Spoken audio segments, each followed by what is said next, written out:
imala jaalala deemsi qaxxaamuraa dhufaan jira maala rafee bulaa siifan qalbii cabee halaala raame yoom wal agarraa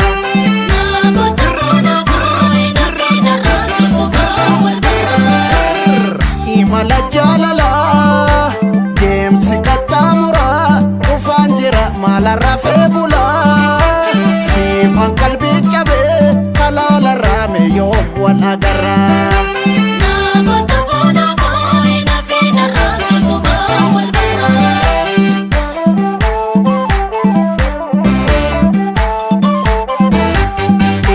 biftun baate waliin nu haa ga'u dhungoo wayaa keessa yaa madaalee qorruu nama dha'u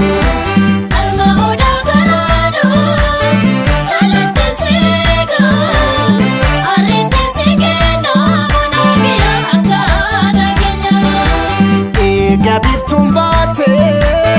waliin nu haa ga'u dhungoo wayaa keessa yaa madaalee qorruu nama dha'u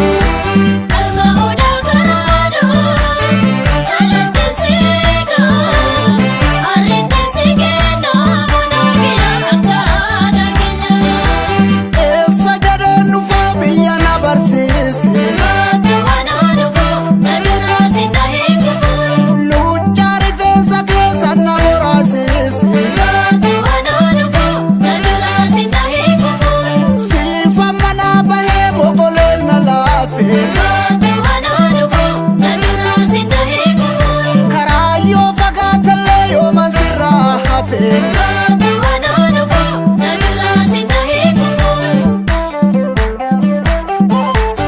kolfaa baasamni kee onnee kiyya keessa akkuma aannan laphee qabbaneessa miidhaga keen himaa rabbi sii kenne badhaasa uumamaa waa sitti waakkanne waa maraan faayamte maaltu sirraa hafaa miirri sabboonummaa fuula keerraa ifaa waa maraan faayamte maaltu sirraa hafaa miirri sabboonummaa fuula keerraa ifaa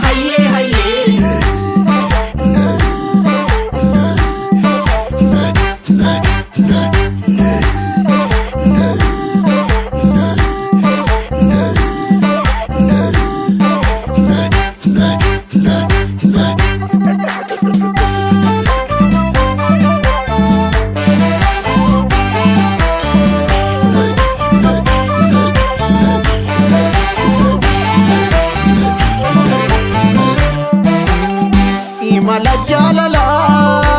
deemsi qaxxaamuraa dhufaan jira maala rafee bulaa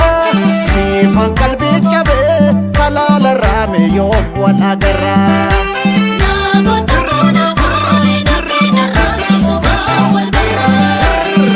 imala jaalala deemsi qaxxaamuraa dhufaan jira maala rafee bulaa siifan qalbii cabee halaala raame yoom wal agarraa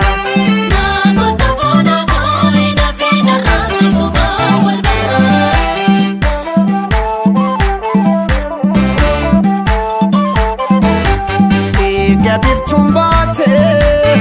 waliin nu haa ga'u dhungoo wayaa keessa yaa madaalee qorruu nama dha'u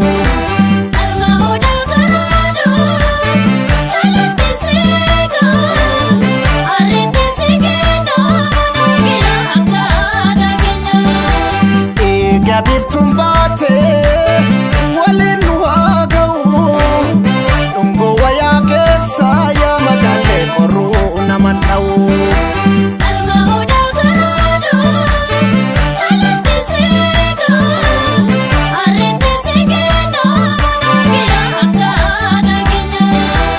eessa jedheen dhufaa biyya na barsiisi luuccaa rifeensa keessa na bora